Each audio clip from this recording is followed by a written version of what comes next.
হরে কৃষ্ণ বন্ধুরা, আগামী 9ই ভাদ্র 27শে আগস্ট বৃহস্পতিবার সকাল 8টা 43 মিনিট থেকে শুরু হচ্ছে পূর্ণিমা তিথি।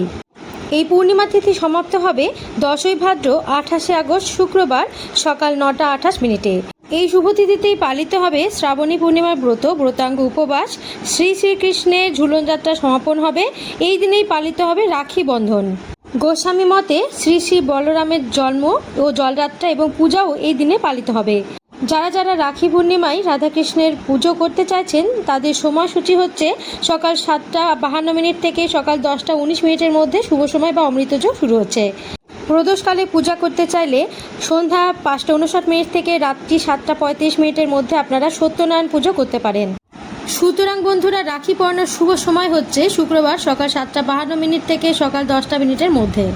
এছাড়াও দুপুর 1টা 32 মিনিট থেকে বিকাল 4টে 7 পর্যন্ত শুভ সময় রয়েছে। রাখি উৎসবের দিনে ভাই বোনের ভালোবাসা এবং মঙ্গল কামনা করে ভাই বোনের হাতে রাখি পরিয়ে দেন। ভাই ও বোনকে রক্ষা ও পাশে থাকার প্রতিশ্রুতি দেন। রাখি বাঁধার জন্য প্রয়োজনীয় উপকরণ হলো রাখি, ভাই বা দাদার জন্য সুন্দর এবং অক্ষত রাখি নেবেন, প্রদীপ, আরতি করার জন্য একটি ঘি বা তেলের প্রদীপ নেবেন, রলি ও হলুদ, কপালে তিলক কাটার জন্য লাল সিঁদুর, রলি এবং হলুদ গুঁড়ো, অক্ষত ধান ও দুর্বা নিতে হবে তিলকের ওপর দেওয়ার জন্য এবং আশীর্বাদ করার জন্য আস্ত চাল, অক্ষত চাল যাকে বলে, এবং দুর্বা ঘাস। এরই সাথে নিতে হবে ভাইয়ের পছন্দের যে কোনো মিষ্টি বা রাজভোগ, সাথে জল এবং গঙ্গা জল, আচমন এবং থালা শুদ্ধ করার জন্য একটি ছোট ঘটিতে জল নিতে পারেন। রাখি বাঁধার সময় ভাইয়ের মাথা ঢাকা দেওয়ার জন্য একটি পরিষ্কার কাপড় বা রুমাল নিতে হয়। সহজেই পূজার পদ্ধতি রয়েছে। দিক নির্ণয় হলো রাখি বাঁধার সময় ভাইয়ের মুখ যেন পূর্ব বা উত্তর দিকে থাকে, বোনের মুখ থাকবে পশ্চিম দিকে। প্রথমে ভাইয়ের মাথায় একটি রুমাল বা কাপড়ের টুকরো দিয়ে মাথা ঢেকে দিন। তিলক ধারণ করা কাকে বলে? বোনেরা ডান হাতের অনামিকা আঙুল দিয়ে ভাইয়ের কপালে রলি ও সিঁদুরের তিলক লাগান। তিলকের ওপর কয়েকটি অক্ষত চাল দিন। এরপরে প্রদীপ জ্বালিয়ে ভাইয়ের 4-5 ঘড়ির কাঁটার অভিমুখে ঘুরিয়ে আরতি করুন এবং দীর্ঘায়ু কামনা করুন। ভাইয়ের ডান হাতে মঙ্গল কামনা করে মন্ত্র বা শুভ মনে রাখি বেঁধে দিন। রাখি বাঁধা শেষ হলে ভাইকে মিষ্টি খাওয়ান। বড় ভাই হলে বোন পা ছুঁয়ে আশীর্বাদ নেবেন, আর ছোট ভাই হলে বোন তাকে আশীর্বাদ করবেন। এরপর ভাই বোনকে উপহার বা সুরক্ষার প্রতিশ্রুতি দেন। রাখি বাঁধার রক্ষা মন্ত্র। রাখি বাঁধার সময় বোনেদের এই প্রাচীন মন্ত্রটি পাঠ করা অত্যন্ত শুভ বলে মনে করা হয়। এর মাধ্যমে ভাইয়ের দীর্ঘায়ু এবং চরম সুরক্ষা কামনা করা হয়।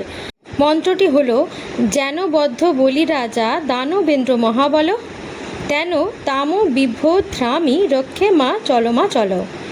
এর অর্থ হলো, অত্যন্ত বলশালী দানবরাজ বলি যে সুরক্ষা কবচে আবদ্ধ হয়েছিলেন, আজ আমি সেই একই পবিত্র সূত্র তোমার হাতে বেঁধে দিচ্ছি। হে রক্ষা কবচ, তুমি ভাইকে সদা সর্বদা রক্ষা করো এবং নিজের স্থান থেকে কখনো বিচ্যুত হও না। রাখি পূর্ণিমার জরুরি নিয়ম এবং সতর্কতা। রাখি পূর্ণিমার সময় কিছু বিষয় এড়িয়ে চলা অত্যন্ত জরুরি। কালো বা ছেঁড়া রাখি বর্জন। ভাইয়ের হাতে কখনোই কালো রাখি দেবেন না বা বাঁধবেন না। কালো রঙকে অশুভ বলে ধরা হয়। রাখি যেন কোথাও ছেঁড়া না থাকে। ধারালো অস্ত্র, তলোয়ার, প্লাস্টিক বা অশুভ কোনো প্রতীকের নকশা থাকা রাখি কিনবেন না। রাখি বাঁধার সময় ভাই যেন কখনোই ভুলেও দক্ষিণ দিকে মুখ করে না বসে। দক্ষিণ দিকে যমের দিক বলা হয়, তাই ভাই সর্বদা পূর্ব বা উত্তর দিক করেই বসবে। ভাইয়ের ডান হাত যেন একদম খালি না থাকে। রাখি বাঁধার সময় ভাইয়ের ডান হাতের মুঠোয় কিছু চাল বা কয়েন দেওয়ার নিয়ম আছে। ভদ্রাকালে রাখি বাঁধা সম্পূর্ণ নিষিদ্ধ। 2026 সালের 8ই আগস্ট সকালেই ভদ্রাকাল কেটে যাচ্ছে, তাই ওই দিন সকালের শুভ মুহূর্তে আপনারা রাখি বাঁধতে পারেন। যে মন্ত্র উচ্চারণ করলে যে কোনো শুভ কাজ সম্পূর্ণ হয় সেই মন্ত্রটিও জেনে নিন। ওম সর্বমঙ্গল মঙ্গলে শিবে সর্বার্থ সাধিকে শরণে ত্র্যম্বকে গৌরী নারায়ণী নমস্তুতে। সর্বশেষে রাখি পরানো হয়ে গেলে ভগবানের কাছে প্রার্থনা করবেন, ভগবান আমার ভাইকে সুস্থ, দীর্ঘ এবং সুখী রাখুন এবং আমাদের ভাই বোনের ভালোবাসা চিরস্থায়ী করুন।